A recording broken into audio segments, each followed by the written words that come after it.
Assalamualaikum teman-teman, hai semua. Di videoku kali ini aku mau membuat puding coklat. Ini rasanya tuh enak banget, kenyal dan legit. Cara buatnya mudah dan bahan-bahannya aku pakai yang bahan ekonomis. Buat teman-teman yang mau tahu gimana cara aku buatnya, yuk tonton terus videonya sampai selesai ya. Dan buat teman-teman yang belum subscribe channel aku, boleh di-subscribe dulu ya biar aku lebih semangat lagi buat video-video baru. Langsung aja ke cara pembuatannya. Kita siapkan panci, kemudian kita masukkan satu bungkus agar-agar coklat. Kalau teman-teman mau pakai yang tanpa warna boleh. Kemudian kita masukkan satu bungkus Nutrijel kecil. Ini aku menggunakan tanpa rasa. Lalu kita tambahkan 1 sendok makan tepung maizena. Kemudian aku tambahkan 1 sendok makan coklat bubuk.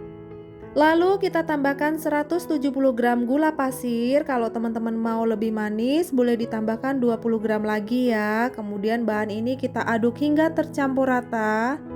Oh iya, buat teman-teman yang sudah subscribe dan dukung channel aku ucapkan terima kasih ya. Semoga kalian selalu diberikan rezeki berlimpah, kemudahan di setiap aktivitas, kesehatan, serta kebahagiaan. Kemudian kita masukkan 900 ml susu cair. Ini aku masukkan bertahap, aku masukkan sedikit dulu, kemudian aku aduk supaya nggak ada yang bergerindil. Nah, kalau teman-teman di rumah mau menggunakan susu cair berwarna coklat itu lebih bagus ya, karena aku nggak ada, jadi aku pakai yang warna putih aja. Lalu kita masukkan sisa susu cairnya, ini aku masukkan semua, kemudian ini aku aduk hingga tercampur rata.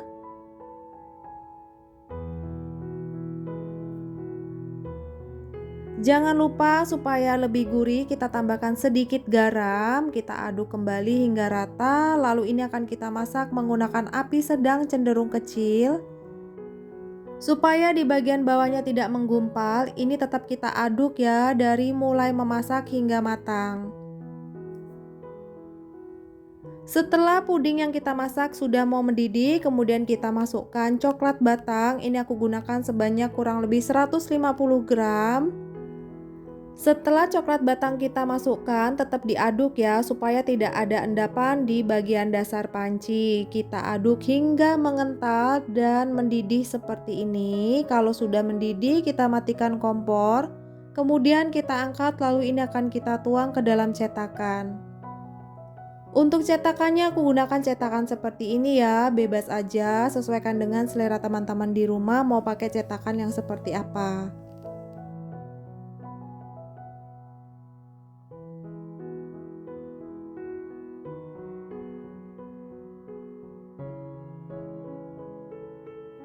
Kalau semua pudingnya sudah kita tuang ke dalam cetakan, ini akan kita tunggu hingga suhu ruang. Setelah itu ini akan kita simpan ke dalam kulkas kurang lebih selama 4 jam. Setelah kurang lebih 4 jam aku simpan puding ke dalam kulkas, ini hasilnya sudah set dan bisa kita keluarkan dari cetakan.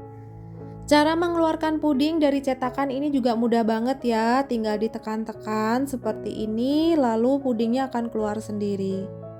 Tips buat teman-teman di rumah supaya puding mudah dikeluarkan dari cetakan, sebelumnya cetakan kita basahi dengan air dulu ya. Nah, dari satu resep tadi aku menghasilkan 10 piece puding dengan ukuran cetakan yang aku gunakan. Dan supaya lebih cantik dan menarik, bagian atas ini aku beli topping buah. Aku masih punya sisa buah kemarin ya. Ini aku gunakan stroberi, mangga, anggur, dan juga kiwi. Bebas aja, kalau teman-teman nggak mau pakai topping buah juga boleh, atau mau pakai topping yang lain boleh. Sesuaikan dengan selera teman-teman di rumah ya. Dipercantik aja jika untuk jualan. Kita lihat tekstur bagian pudingnya seperti apa. Nah, kelihatan ya, ini tuh kenyal banget. Sekarang aku mau cobain dulu, bismillah. Rasanya enak, manisnya pas, dan ini coklat banget, serta puding ini sangat kenyal. Cocok untuk ide jualan. Kalau teman-teman mau untuk jualan boleh dikemas menggunakan kardus seperti ini ya. Dan untuk kardusnya ini sesuaikan dengan selera teman-teman di rumah ya, cari yang lebih cantik karena aku nggak ada, jadi aku gunakan kardus bolu dengan ukuran yang sama dengan mika yang aku gunakan. Recommended buat teman-teman coba di rumah. Terima kasih yang sudah menonton video aku sampai habis. Semoga videonya bermanfaat dan jangan lupa like, comment, subscribe dan aktifkan loncengnya supaya teman-teman tidak ketinggalan video-video baru dari aku. Terima kasih. Wassalamualaikum.